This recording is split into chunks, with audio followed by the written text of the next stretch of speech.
Bismillahirrahmanirrahim. Alhamdulillahi rabbil alamin. Wassalatu wassalamu ala al-mab'uthi rahmatan lil alamin.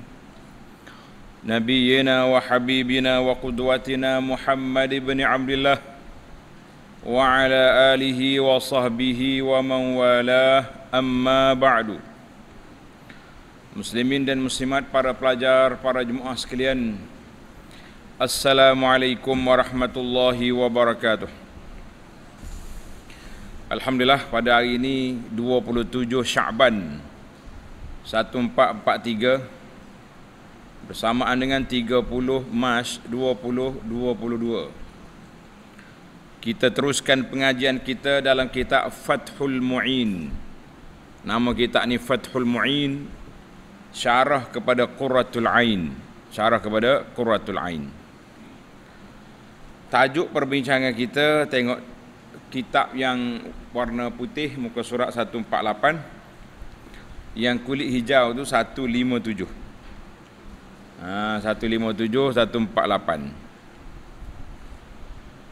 Al-Qismus Tsani, tengok di bawah, Al-Qismus Tsani, dan bahagian yang keduanya, yang kedua daripada solat sunat. Solat sunat kita dulu ada berapa bahagian? Ada dua bahagian. Bahagian yang pertama, solat sunat yang tidak disunatkan berjamaah. Ingat, bahagian yang pertama, solat sunat yang tidak disunatkan berjamaah. Banyaklah kategorinya. Solat tarawatib, tahiyatul masjid, solat duha, solat witir, kecuali solat witir di bulan Ramadan, termasuklah qiyam Ramadan ataupun tarawih.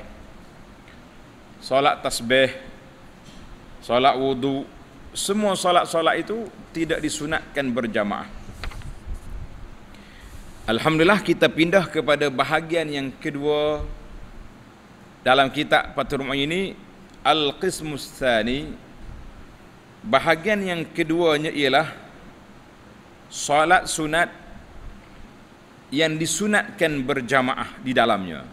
Solat sunat yang disunatkan berjamaah, maknanya kita boleh buat berjamaah. Yang belum pada ni tidak disunatkan berjamaah, walaupun ada orang buat, bahkan ramai je orang buat. Dia buat solat sunat berjamaah, berperdana, macam-macam lagi. Kita kata mengikut SOP kitab, SOP syariat, itu tidak termasuk dalam solat yang disunatkan berjamaah. Orang buat cerita lain, kita ikut kitab. Dan ianya, kita dah senaraikan solat sunat yang disunatkan berjamaah ada berapa? Tanda. 2 hari raya, 2 gerhana, solat istisqa, minta hujan, dan solat tarawih berjamaah di bulan Ramadan. Ada 6 solat sunat yang dianjurkan berjamaah. Jadi yang pertama dan yang kedua ni iaitulah sembahyang sunat 2 hari raya, Idul Adha dan Idul Fitri.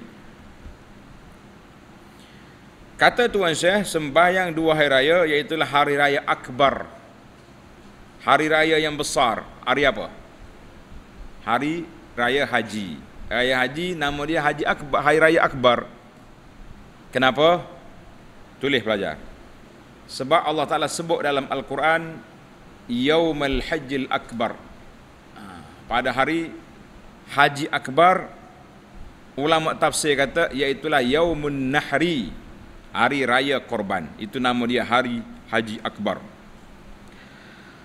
Kita sebelah, bagi kita raya puasa akbar tak? Sebab baju baru, kuih banyak. Raya haji kurang akbar. Kenapa? Sibuk baju, pakai baju, cari pasal nak pergi sembelih lembu. Tidak. Dalam syariat, hari raya akbar iaitulah raya haji, dan hari raya kecil iaitu Yaum Idul Fitri, hari raya puasa. Tulis pelajar. Masa menunaikannya. Tulis tepi kitab tu. Kena tulis tepi kitab, dia punya tajuk. Sebab kitab kita ni, dia tak ada tajuk, kita kena buat tajuk. Masanya ialah antara naik matahari dan gelincir matahari. Maknanya zawal, zuhur. Masa nak solat air raya selepas daripada waktu larangan, selepas subuh, bila dah naik matahari, bolehlah kita solat. Berakhir dia bila? Sebelum masuk waktu subuh, waktu zuhur, iaitu waktu larangan solat di tengah hari itu. Jadi lamalah masa dia, daripada pukul 7 lebih sampai pukul 2, pukul 1. Bagi uruh Malaysia lah pada musim la ni. Musim sejuk nanti mungkin berubah sikit. Awal lagi zuhur kan.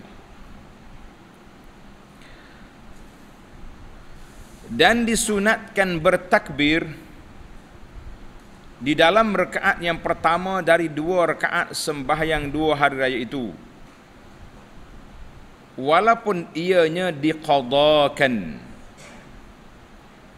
mengikut qaul yang lebih aujuhnya. Maknanya kalau kita tak sempat nak solat pagi, boleh kita qada dia tengah hari. Namun begitu, takbir tetap berlaku. Takbir tetap berjalan. Bila kita mula takbir, tanda ni, pelajar-pelajar bakal-bakal imam semua ni kita ni, insya-Allah. Nak jadi imam muda ke imam tua? Imam tua? Lish, kenapa? Imam muda ke suhu IM dia panggil. Imam tua gaji mahal tak? Oh, dia nak kira gaji buat ni. Dia tak kira glamour, enggak glamournya imam muda. Disunatkan bertakbir pada rakaat yang pertama dari 2 rakaat sembahyang 2 hari itu, walaupun ianya qada, mengikut kaum yang lebih aujuhnya, lebih kuatnya, bila selepas doa iftitah. Ingat tu, kita takbiratul ihram tu. Saja aku solat sunat Idul Fitri, Idul Adha, kulah Allahu Akbar, kita baca doa iftitah dulu. Wajjahtu wajhi lillazi dulu. Allahu Akbar kabira. Sudah doa iftitah, barulah kita takbir 7 kali. Takbir pula Allahu Akbar. Dan dalam rakaat yang keduanya, hendaklah ia takbir 5 kali. Rakaat yang kedua, takbir berapa kali? 5 kali. Baik pada rakaat yang pertama atau kedua itu dilakukan sebelum ia membaca a'udzubillahi minasyaitonirrajim di dalam rakaat yang pertama dan keduanya itu. Ini ingat, kita kena takbir raya ni selepas doa iftitah, sebelum kita pergi baca Fatihah. Itu waktu dia, celah tu. Sebelum baca auzubillahi minasyaitonirrajim untuk baca Fatihah. Dengan ia mengangkat tangan pada tiap-tiap kali takbir. Ingat tak? Kita takbir, angkat tangan. Allahu Akbar. Subhanallah, alhamdulillah, wa la ilaha illallah akbar. Allahu Akbar. Subhanallah. Jadi ingat, itu dipanggil takbir raya. 7 kali takbir. Sebelum ia memulai membaca Al-Fatihah. Dia lepas pada iftitah, sebelum Fatihah tu tepat dia takbir. Kalaulah ia membaca a'udzubillahi minasyaitonirrajim, atau ia membaca surah sebelum baca Fatihah itu, maka belum luput lagi bacaan takbir itu. Dia tak baca Fatihah lagi, boleh dia takbir. Yakni ia boleh lagi membaca takbir itu. Adapun kalau ia sudah memulai membaca Al-Fatihah, maka luputlah takbir itu. Kenapa? Sebab masanya sudah luput dengan ia membaca Al-Fatihah itu, dan tidak sunat lagi ia kembali kepada takbir itu. Kalau dia balik juga apa jadi? Tanda ni pelajar. Maka kalau ia kembali kepada takbir itu sebelum rokok dengan sengaja dan tahu tentang tidak bolehnya itu, maka batal sembahyangnya. Tak boleh dah, batal solat. Dia gini kaedah dia, pelajar tulis. Takbir raya dalam solat boleh kita buat selagi tak baca Fatihah. Bila kita baca Fatihah, bermakna kita telah berpindah kepada rukun lain. Rukun yang pertama takbir, rukun yang kedua Fatihah. Bila kita pindah ke Fatihah, bermakna sudah tidak ada lagi waktu untuk bertakbir. Kita dah belajar dulu dalam doa iftitah. Belajar ke tidak? Doa iftitah pun sama juga. Kalau kita Allahu Akbar, Bismillahirrahmanirrahim, habis. Tak boleh lagi nak undur balik pada doa iftitah. Tak boleh lagi. Takbir raya macam tu juga. Tak boleh nak undur balik. Kalau undur juga, dia tahu perkara itu salah, maka batal sembahyangnya, batal solat dia. Atau ia kembali kepadanya selepas rukuk. Dia dah rokok dah. Sudah rokok, dia kembali semula lagi baca doa, baca takbir dengan sengaja. Ia kembali kepada takbir itu sebelum rokok dengan sengaja, sesadar tadi. Atau ia kembali kepadanya selepas rokok. Yang kita nak ni selepas rokok. Kembali selepas rokok dengan jalan ia mengangkat kepalanya, hendak bangun dari rokok bagi membacakan takbir itu, maka batal juga sembahyangnya itu. Tapi kalau kita bangun nak tidak cukup masa dia dah, tak apa. Tapi bangun semata-mata nak takbir, batal solat. Satu kes. Itu isu yang pertama. Bila dah baca Fatihah, gugurlah takbir raya. Kalau ulang juga, batal solatnya. Satu pertama. Dan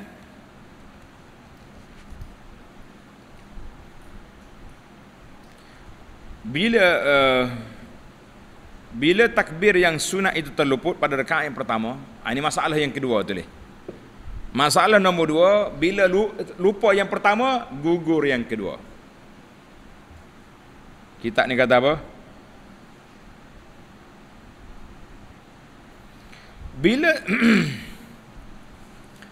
Bila takbir yang sunat itu terluput pada rakaat yang pertamanya, maka tidaklah ia dibacakan pada rakaat yang kedua bila ia tertinggal itu pada rakaat yang pertamanya.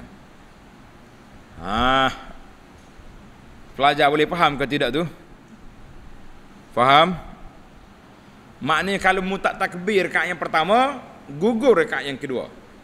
Bangun rakaat yang kedua nanti tak ada takbir dah. Tulis. Menulis sikit. Ini ada khilaf. Tulis. Ini pendapat yang muktamad mengikut Ibnu Hajar. Mengikut Ibnu Hajar. Namun kata Syekh Ar-Ramli rahimahullahu taala, sunat tadarukaha, elok kita ambil balik takbir itu pada rakaat yang kedua ma'a takbiriha, bersama dengan takbir dia. Jadi kita takbir 14 kali. Qadha hak kita tinggal di rakaat yang pertama. Ini kata Ramli. Muktamad dalam pendapat Ramli, dia kata apa? Tadarukha fis tsaniyah ma'a takbiriha. Maknanya kita kena buat juga 14 kali. Allahu Akbar, 7 kali hak Rakaat yang pertama 7 kali untuk rakaat yang kedua. Ini pendapat Ramli. Ramli ambil mana? Nah, dia ada sandaran dia. Qiyasan ala qiraatil Jum'ah. Orang ni solat Jumaat, dia terlupa baca surah Jumaat. Dia baca surah lain, terlupa baca. Maka bila masuk rakaat yang kedua solat Jumaat, dia baca 2 surah. Surah Jumaat dengan surah Munafiqun. Itu pendapat Ramli. Pendapat Ibn Hajar kata tak. Bila tak baca yang pertama, rakaat yang kedua pun jangan baca. Sebab apa? Sebab kamu dah tak baca yang pertama. Jadi ewek, orang panggil tidak seimbang. Tidak seimbang sebab yang pertama tak ada, tiba-tiba yang kedua ada.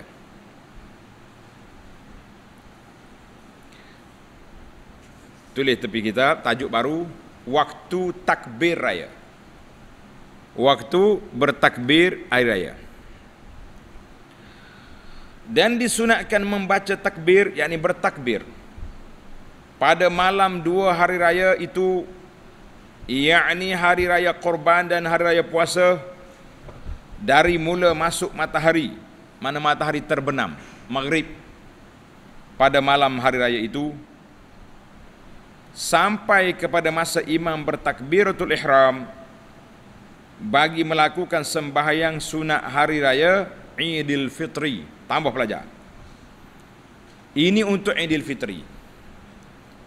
Untuk Idul Fitri, takbir kita berakhir bermula maghrib hari malam raya, hari akhir Ramadan, sampai kepada imam naik mimbar ataupun imam keluar untuk solat. Tak ada naik mimbar lagi lah. Sebab apa tak ada naik mimbar? Sebab solat raya, solat dulu ke ketebah dulu? Ketebah dulu, raya dulu. Solat dulu. Maka sebab tu dia kata, sebelum imam bertakbiratul ihram, bagi melakukan sembahyang hari raya Idul Adha. Raya haji tunggu sekejap, sabar dulu. Raya haji tunggu, sabar, belum habis lagi ni. Beserta dengan mengangkat suara, angkat suara Allahu Akbar, Allahu Akbar, Allahu Akbar. Sambung nak raya tak?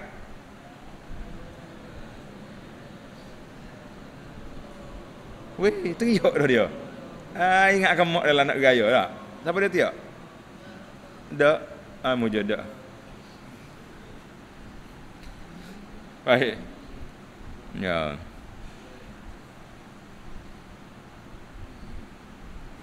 Selepas dan disunatkan membaca takbir itu selepas tiap-tiap kali melakukan sembahyang, baik sembahyang wajib atau sembahyang sunat, walaupun sembahyang itu sembahyang jenazah. Tulis disunatkan itu, tulis waktu takbir. Tulis pelajar, takut keliru ni. Waktu takbir li'idil adha, Idul Fitri bersesara, bermula daripada maghrib malam raya sampai ke imam keluar solat raya. Bila imam takbir solat raya, tak boleh lagi kita bertakbir raya. Tamat. Tahun depan pula insya-Allah. Adapun tulis di kitab tu, sunat takbir Idul Adha untuk hari raya haji bila? Sama juga, daripada malam raya ataupun awal lagi, tengok ni, bila ke waktu takbir raya haji lain.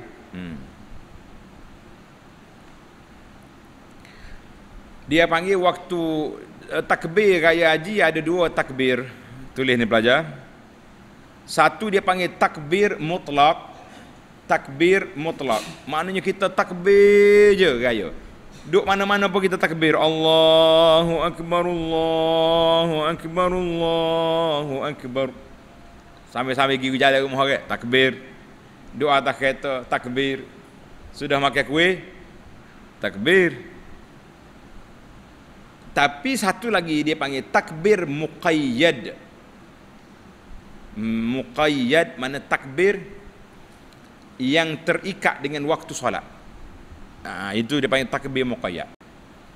Maka sunat kita takbir setiap kali selepas tiap-tiap kali solat fardu ke, solat sunat ke. Bahkan dalam kitab ni kata solat jenazah pun kena takbir juga. Bermula dari waktu subuh hari Arafah. Tulis, hari Arafah ni hari 9 Zulhijjah. Bila hari Arafah? 9 Zulhijjah ke hari 10? Hari 10 hari raya. Dia panggil hari wukuf. Itu dia panggil hari Arafah. Hari Arafah ni hari 9 Zulhijjah. Mana pagi raya, pagi hari Arafah, orang jemaah haji pergi ke Arafah, kita bertakbir tempat kita. Wadah? Awal lagi takbir. Bertakbir subuh hari Arafah sampailah kepada asar hari Tasyriq. Hari Tasyriq, tulis, hari 13 Zulhijjah. Sampai maghrib, semaya asar tu mana ini zikir muqayyad. Zikir muqayyad kita pergi sampai solat asar. Solat asar hari Tasyriq yang ketiga, hari 13 Zulhijjah. Tamat. Juga disunatkan bertakbir pada 10 Zulhijjah. 10 hari awal Zulhijjah. Para pelajar tengok dalam risalah yang kita bagi, ada satu risalah, tajuk dia kelebihan 10 awal Zulhijjah. Risalah ni boleh ambil. Bukan sekadar ambil, baca. Kalau ambil saja nanya. Tak, simpan. Kita kena ambil dan kita baca kelebihan 10 awal Zulhijjah. Ini dia panggil zikir, tulis itu. Zikir mutlak. Zikir muqayyad selepas solat bermula daripada solat subuh tadi, subuh hari Arafah, berakhir dengan asar hari Tasyriq yang ke-13. Kena jelas tu. Baru kita faham.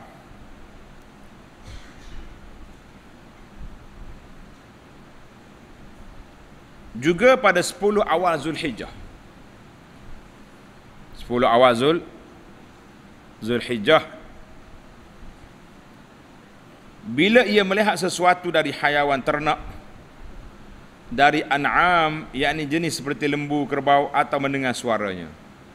Kalau kita tengok menata lembu, terbaik kita pun Allahu Akbar, ada ke situ. Tapi anda tengok dalam syarah dia tak sandar kepada mana-mana hadis ni.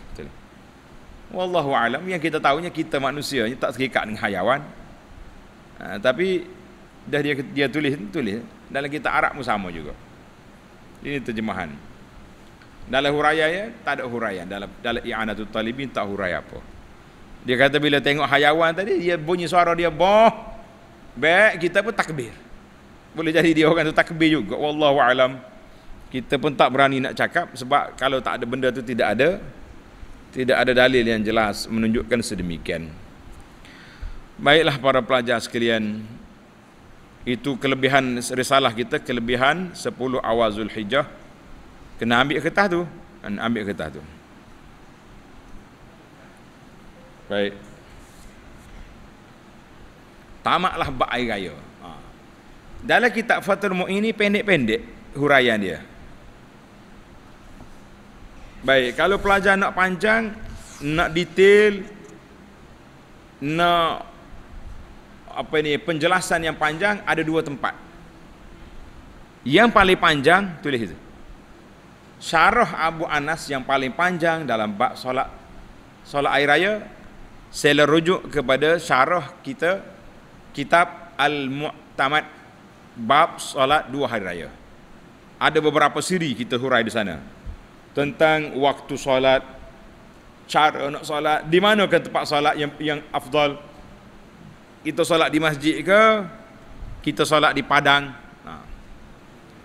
Dan bagaimana cara solat itu, solat dulu kemudian khutbah, dan apakah isi khutbah yang patut disampaikan. Alhamdulillah, tuan-tuan dan puan-puan boleh tengok dalam rakaman kita dan di YouTube Halaqah Abu Anas Madani, cari syarah kepada kitab Al-Mu'tamad dan juga kitab Al-Fiqhul Manhaji. Tapi Mu'tamad lebih panjang. Ataupun kalau nak ringkas sikit, tuan-tuan dan puan-puan boleh tengok dalam kitab yang ana nota yang ana buat tu, tajuk dia Sunnahmu Amalanku. Sunnahmu Amalanku. Dalam tu ada tajuk Salatul Idaini. Habislah solat hari raya dalam kitab ni. Sekarang ni kita berpindah kepada yang kedua, jenis yang kedua, solat sunat dan sembahyang sunat yang dituntut berjamaah itu ialah sembahyang dua gerhana. Dua sembahyang gerhana matahari dan bulan. Dia panggil al-kusuf wal khusuf. Ataupun dalam bahasa Arab kusufaini, dua gerhana. Dua gerhana itu solat sunat yang disunatkan berjamaah. Dua sembahyang gerhana iaitu sembahyang gerhana matahari dan bulan. Baik. Payah ke mudah solat sunat gerhana? Payah ke mudah? Oh, para pelajar aku sayang. Payah ke mudah? Payah? Mudah? Anak terabang di sini. Kita terang tengok mudah ke payah. Sedap dia mudah. Nah, jawabnya mudah dan payah. Itu baru betul. Mudah dan payah. Macam mana mudah? Tengok kita. Kita nak ajar pelajar-pelajar biar boleh buat. Jangan tak boleh buat. Dan sehabis-habis kurangnya, maknanya paling ringkas solat gerhana ni. Solat gerhana yang paling ringkas. Dalam melakukan solat sembahyang gerhana matahari dan gerhana bulan itu ialah dengan melakukannya seperti sembahyang sunat zuhur. Macam biasa, 2 rakaat macam zuhur, macam solat sunat qabliyah zuhur tu. Payah ke mudah? Payah apa awak duk solat hari-hari? Lagu tu. Itu cara yang pertama, yang paling ringkas, paling minima, yang mampu dibuat oleh orang biasa. Dan cara yang sempurnanya, dan cara yang sembahyang sempurnanya, yang sehabis-habis kurang, sempurna tapi kurang, iaitulah dengan menambah satu qiyam lagi. Maknanya kita qiyam 2 kali. Qiyam 2 kali. Qiyam yang kita baca Al-Fatihah, baca wal asri, kita pun rokok. Sudah rokok, sami Allahu liman hamidah, letak tangan semula dada, bismillahirrahmanirrahim. Habis Al-Fatihah, inna atainakal kausar. Ini cara yang kedua, lebih sempurna daripada yang pertama, sebab dia ada 2 kali rokok dalam 1 rakaat. 2 kali rokok dalam 1 rakaat. Dan dibaca serta rokok bagi tiap-tiap rakaat. Itu. Dia baca dan bacaan ditambah 1 qiyam dan bacaan serta rokok bagi tiap-tiap rakaat itu. Bacaan lah, maknanya kena ada surah. Yang tadi Fatihah saja ya. Kalau ni sekali dengan surah-surahnya. Dan cara sembahyang kedua gerhana itu yang paling sempurna, al-akmal, yang paling sempurna sekali, ialah dengan membaca selepas Al-Fatihah dalam qiyam rakaat pertama, dibaca surah Al-Baqarah. Berapa juz surah Baqarah? 2,5 juz hampir. Itu rakaat yang pertama. Lari tak lari? Tak lari? Tak lari. Atau yang sepanjang sekadar surah Baqarah. Kita pergi baca surah Ali Imran. Pendek lah tapi gabung dua surah. Nak suruh jadi Al-Baqarah. Dan dalam qiyam kedua, dalam rakaat pertama juga. Tu qiyam yang pertama, kita ada dua kali qiyam. Qiyam yang pertama Al-Baqarah. Dan membaca dalam qiyam yang kedua, dalam rakaat pertama juga, iaitu membaca selepas Al-Fatihah sekadar 200 ayat dari surah Al-Baqarah. Pendek sikit. Dan ia membaca dalam qiyam yang ketiga, yakni dalam rakaat yang kedua, dalam rakaat yang kedua, dalam qiyam yang pertama. Apa dia? Sekadar 150 ayat dari surah Baqarah. Dan dalam qiyam yang keempat, yang tambahan dalam rakaat yang kedua, ia membaca selepas Al-Fatihah seperti sepanjang 100 ayat dari surah Al-Baqarah. Boleh apa? Kata insya-Allah boleh. Orang lain boleh, takkan kita tak boleh? Siapa kita tak mau solat gerhana dengan surah Al-Baqarah dan Ali Imran, surah An-Nisa, surah Al-Maidah? Kau nak agak padan tu. 3 jam dah tu.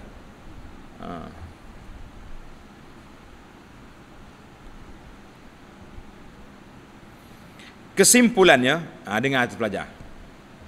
Kesimpulannya, cara melakukan sembahyang gerhana itu ialah 3 cara. Dengar, jangan peninglah. 3 cara. Yang ringkas sekali, seperti sembahyang sunat zuhur, dengan melakukannya 2 rakaat, dan selepas Al-Fatihah dibaca dalam rakaat pertama surah Al-Kafirun. Ingat tak ingat Al-Kafirun? Ingat? Baca surah Al-Kafirun pada dah. Dan dalam rakaat yang kedua kita baca surah yang terpendek, iaitu surah Al-Ikhlas. Ingat ke tak ingat surah Ikhlas? Oh, boleh semaya gerhana dah awak. Kau tak boleh lagi? Boleh dah lah.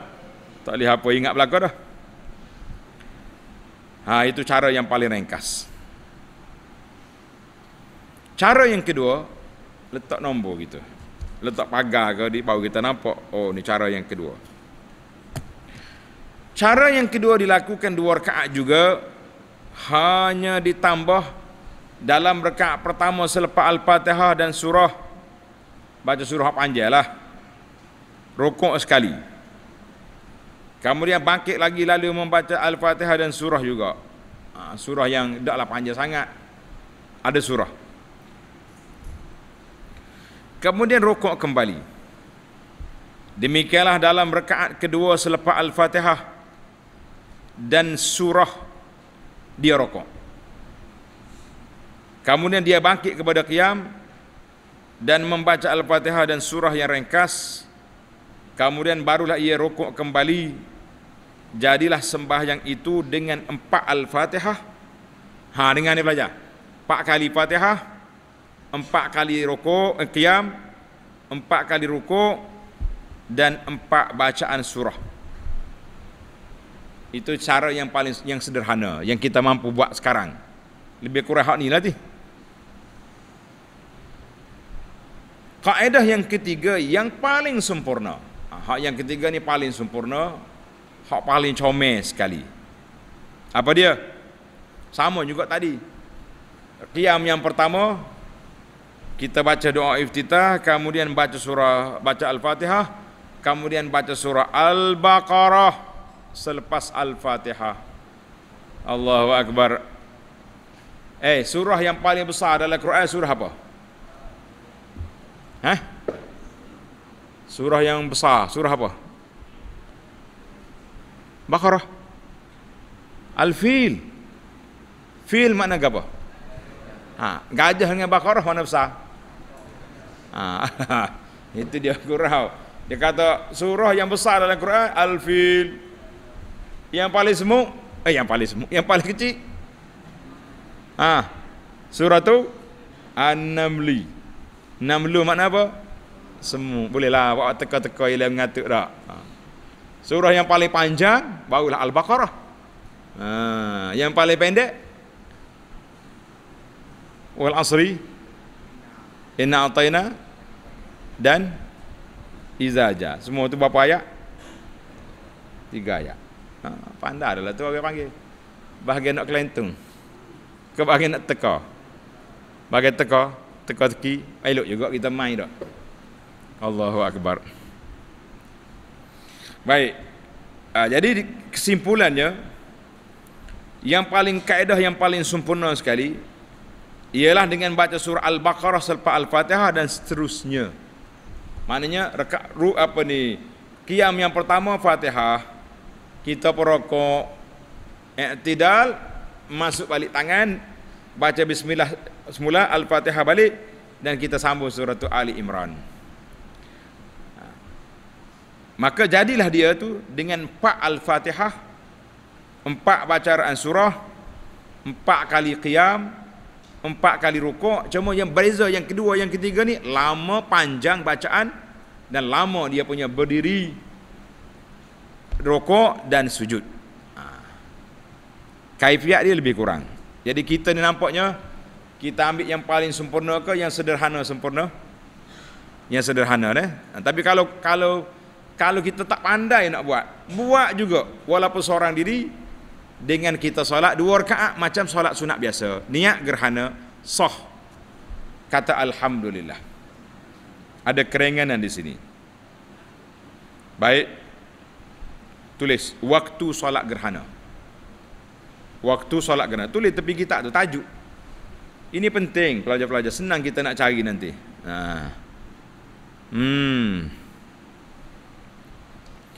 Hendaklah sembahyang sunat gerhana itu dilakukan bila mula berlakunya gerhana itu. Bila mula berlaku gerhana, gelap langit, walaupun baru sedikit, boleh dah solat. Dan habis masa sembahyang gerhana itu dengan habis atau hilang gerhana itu dari pandangan. Maknanya bila kita solat ataupun kita baru tengok, gerhana, tapi tinggal sikit dah, solat lagi. Bila dah cerah balik bulan ke matahari ke, habislah waktu dia, habislah waktu gerhana. Allahu Akbar. Habis masa gerhana matahari ialah dengan terlepas semua sekali matahari itu dari dilitupi gerhananya itu. Cerah balik matahari, habis, tamat tempoh. Atau dengan terjatuhnya matahari, tidak kelihatan lagi, maghrib. Gerhana maghrib, habis gerhana apa lagi maghrib, tunggu bulan naik pula. Atau banyak atau dia habis itu, kalau sembahyang gerhana bulan, habis gerhananya dengan terlepas bulan dari gerhana, mana bulan curah balik dari gerhananya itu semua sekali. Atau habis itu dengan terbit matahari, bukan dengan naiknya fajar. Terbit matahari baru kira tamaknya gerhana bulan. Kalau waktu itu masih ada lagi gerhananya, maka bila keluar matahari, habislah masanya. Alih-ha, awal dia tulis alih-ha tu, baca dia intaha. Itu huruf dia panggil terengkas, huruf ringkas dalam bahasa Arab. Dia banyak-banyak benda dia. Rumus dia panggil ringkas. Kalau alih-ha, macam dia intaha, tamat. Kalau kita nak ambil separuh, kita pun tulis alif lam kha. Kita kena baca ila akhirih dan seterusnya. Gitulah. Ataupun wahalum majarra. Maknanya kalau kita buat contoh sikit-sikit, kita kata wahalum majarra, seperti itulah yang berlakunya. Ini kena belajar lah istilah-istilah dia tu, kan? Istilah dia punya cara nak memahami penggunaan bahasa Arab. Dia tulis intaha, i'anah maknanya intaha, tamatlah petikan dari kitab I'anatut Talibin. Dan hendaklah sembahyang itu diikuti dengan khutbah. Sembahyang raya dulu, kemudian khutbah. Solat gerhana dulu, baru khutbah. Dia campur sekali sini. Yakni dengan kedua-dua sembahyang itu, selepas kedua-dua sembahyang itu dilakukan, barulah khutbah. Khutbah raya selepas solat, khutbah gerhana selepas solat. Khutbah Jumaat sebelum apa? Sebelum solat.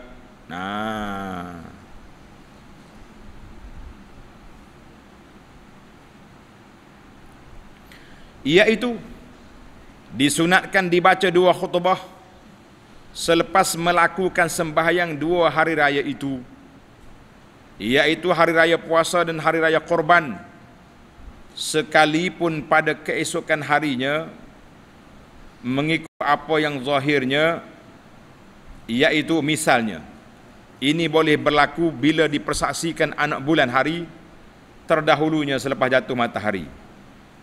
Jadi bila anak bulan Syawal nampak malam ni, esok kita sembahyang raya. Bukan kata maya hari ni malam ni tengok anak bulan lah. Itu maksud dia.